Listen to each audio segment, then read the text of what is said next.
Namaste friends, Jai Shri Krishna, Jai Shri Ram. This is here Dr. Manoj Kumar Gupta, your friend, your best sister, always helping hand to get your degree. That is CA. Friends, आज C inter वालों का, सी IPCC वालों का first paper हो गया, accounts. सो उसका एक छोटा सा एक एनालिसिस देना है, आपको बताना है पेपर कैसा रहा एक ओवरव्यू से, क्योंकि एग्जाम होते ही हर किसी की इच्छा होती है कि सर पेपर कैसा आया, कैसा रहा. कई लोगों को डिफिकल्ट लगता है, किसी को सिंपल लगता है. तो एक बार एक एनालाइज करके ओवरव्यू दे रहा हूँ आपको. फ्रेंड्स, ये ओवरव्यू जस्ट 5 मिनट में देने वाला हूँ. डिटेल में सोल्यूशन आपको बाद में डालूंगा. आपको ये एनालिसिस भी देखना है तो देखो, नहीं तो मेरा सजेशन होता है कि अकाउंट्स का पेपर कंप्लीट हुआ, पेपर को साइड में रखो और नेक्स्ट लॉ की तैयारी चालू कर दो. लेकिन फिर भी आपको अगर जानना है तो 5 मिनट में आपको आइडिया मिल जाएगा कि कैसा पेपर आएगा. सबसे पहली बात फ्रेंड्स, मैं हमेशा जो आपको सजेस्ट करता हूं कि आईसीआई के मटेरियल से बाहर मत जाइए. आईसीआई के मटेरियल से बाहर एक वर्ड भी नहीं आया है, और वो आईसीआई का मटेरियल ही मनोज का एफआर मटेरियल है. जो मनोज सर की बुक है वो भी आप देखते हो कि आईसीआई के मटेरियल की सीधी स्क्रीनशॉट लिए हुए हैं. तो पूरा का पूरा क्वेश्चन मनोज की एफआर बुक से है. इवन आप अगर इंपोर्टेंट क्वेश्चन देखोगे तो उसके अंदर भी अराउंड 70-80% सेम क्वेश्चन आए हुए हैं. ठीक है. सो क्वेश्चन आईसीआई के मटेरियल से था, लेकिन पेपर बहुत लेंदी था, इसमें कोई डाउट नहीं है फ्रेंड्स. और उन्होंने कुछ ऐसा ट्राई किया कि 2-3 चैप्टर को मिक्स कर दें और ऐसे करके एक क्वेश्चन बनाएं. वैसा उन्होंने ट्राई किया है.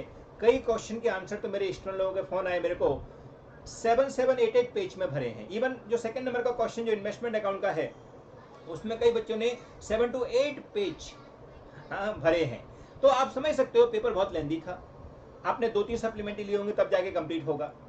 इसके अलावा लेंदी को कैसे टेक्निक को अप्लाई करके अपन को कंप्लीट करना है, उसके लिए मैंने आपको 3 आवर्स 50 मिनट कैसे यूटिलाइजेशन करना है उसके बारे में बताया हुआ है. अगर आपने वो टेक्निक यूज की होगी तो आपका 15 मिनट यूटिलाइजेशन हो गया होगा, और उसके हिसाब से आपका टाइम जो ज़्यादा बोलता ना कि आपका छूटता है उससे थोड़ा बहुत बच जाता.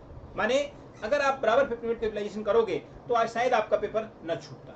वैसे फिर भी बहुत सारे बच्चों का पेपर छूटा है फ्रेंड्स. अगर आपका भी छूटा है तो कोई ऐसी बड़ी बात नहीं रही है, लेकिन जो अटेम्प्ट किया है वो परफेक्ट अटेम्प्ट होना चाहिए और उसमें से पूरे मार्क्स मिलने चाहिए, तभी आपको श्योरिटी मिलेगी. ठीक है. जस्ट मैं ओवरव्यू देता हूँ फास्ट. सबसे पहले एएस की बात करते हैं. क्वेश्चन 1 फ्रेंड्स, ये क्वेश्चन 1 सारे अकाउंटिंग स्टैंडर्ड मॉड्यूल से बहुत अच्छे किए हुए थे. स्पेशली जो डी क्वेश्चन था वो तो कैश फ्लो का डायरेक्ट कैश अकाउंट दिया हुआ था, सीधा आपको कैश फ्लो बनाना था, डायरेक्ट मेथड से फॉर्मेट बनाना था. बाकी की फर्स्ट AS2 का आया था, मैंने आपको इंपोर्टेंट क्वेश्चन में भी AS2 बहुत दिया हुआ था, जिसमें आपको सिंपल स्टॉक का वैल्यूएशन करना था. देन सेकंड AS10 का आया था, जिसमें फिक्स एस से रिलेटेड बहुत सारे क्वेश्चन आते हैं. डिस्बर्समेंट किया है, हाँ, तो उसमें कुछ एक्स्ट्रा खर्चे हुए तो उनको कैपिटलाइज करना है कि नहीं करना है, उससे रिलेटेड भी क्वेश्चन था. बाकी इसी क्वेश्चन गवर्नमेंट ग्रांट से रिलेटेड था, उसकी भी सिंपल जनरल एंट्री थी. तो पहला क्वेश्चन मैं बोलूँगा अकाउंटिंग स्टैंडर्ड का, आप बेसिक भी अच्छे से जानते हो तो आप आराम से कर सकते हो. ठीक है. देन सेकंड क्वेश्चन फ्रेंड्स, जो बहुत बड़ा था, 20 मार्क्स का सबसे बड़ा क्वेश्चन, आई थिंक यही वाला क्वेश्चन आया है पूरे के पूरे पेपर के अंदर. तो इसके अंदर इन्वेस्टमेंट अकाउंट में उसने इन्वेस्टमेंट अकाउंट विद AS13 भी पूछ लिया है. सो ये क्वेश्चन थोड़ा डिफरेंट वे में बनाया गया है, बट सारे कॉम्बिनेशन मिला दिए जाए तो ये क्वेश्चन बन जाएगा. और क्वेश्चन बहुत अच्छा है, पहला अटेम्प्ट करने लायक क्वेश्चन है, क्योंकि मैं हमेशा सेकंड क्वेश्चन से स्टार्ट करने का बच्चों को बोलता हूँ, तो आप सेकंड क्वेश्चन इसको स्टार्ट कर सकते थे. बहुत अच्छा क्वेश्चन था. क्वेश्चन 3 फ्रेंड्स, कंटिन्यूटी में करने के लिए branch account and single entry, दोनों ही क्वेश्चन अच्छे थे. ब्रांच अकाउंट में थोड़ा सा आप डिफिकल्ट बोल सकते हो कि वो इंडिपेंडेंट ब्रांच था इसके लिए, बाकी का मैनेजेबल क्वेश्चन था. और सिंगल एंट्री का तो हलवा था, हमने क्लास में किया हुआ है. इसके अलावा क्वेश्चन 4 फ्रेंड्स, अगर आपको बोलूँगा ऑप्शन में आपको कोई क्वेश्चन छोड़ना था तो क्वेश्चन 4 छोड़ना था. थोड़ा बड़ा था इसके लिए, क्योंकि उसमें फाइनेंशियल स्टेटमेंट के साथ में बहुत सारे कैलकुलेशन करने को आ गए, 4 पिक्चर का अमाउंट भी कैलकुलेट करने को आ गया. सो इस वजह से ऑप्शन में आप छोड़ना चाहते हो क्वेश्चन 4 छोड़ सकते थे, लेकिन 4 भी अपने मॉड्यूल में से आया हुआ है और मैनेजेबल क्वेश्चन था. फिर फ्रेंड्स क्वेश्चन 5 बहुत सिंपल क्वेश्चन था, अच्छा क्वेश्चन था. क्वेश्चन 5 आपको बोल सकते हैं एक्स्ट्रा मार्क्स देने के लिए है. क्वेश्चन 1, क्वेश्चन 5 एंड क्वेश्चन 6, ये तीनों क्वेश्चन जल्दी अटेम्प्ट करने वाले क्वेश्चन में से थे, जिनमें आप बहुत अच्छे से फटाफट क्वेश्चन सॉल्व करके आंसर निकाल सकते थे. सो क्वेश्चन 5 ए के अंदर फ्रेंड डिपार्टमेंट अकाउंट का था, A से B जो ट्रांसफर करा हुआ है, 10 मार्क्स का अच्छा क्वेश्चन था. और सेकंड वाला डिवेंचर रिडेम्पशन वाला था, वो भी मेरे ख्याल से मैनेजेबल था. उसमें कन्वर्जन का ऑप्शन आया था. सो शेयर को कन्वर्ट करना है, लेकिन लमसम में ही कन्वर्ट करना था. So it is not sinking fund, ऐसा कुछ बड़ा नहीं था, आप आराम से कर सकते थे. तो question 5 is also manageable.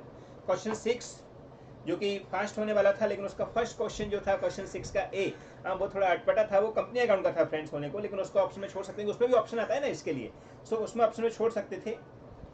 B question उसके अंदर जो था वो लॉस ऑफ स्टॉक का था, फायर सिंपल क्वेश्चन था फ्रेंड्स। देन सेकेंड जो सी नंबर का था वो एचपी का, जिसमें हम जो स्टेप 1 बनाते हैं, आपको याद हो तो लोन रिपेमेंट शेड्यूल, उसका कैलकुलेशन था, तो वो भी मैनेजेबल था, उसका खाली लोन रिपेमेंट शेड्यूल बनाना था। फिर डी नंबर जो था वो बोनस इशू का था, that is also very simple friends.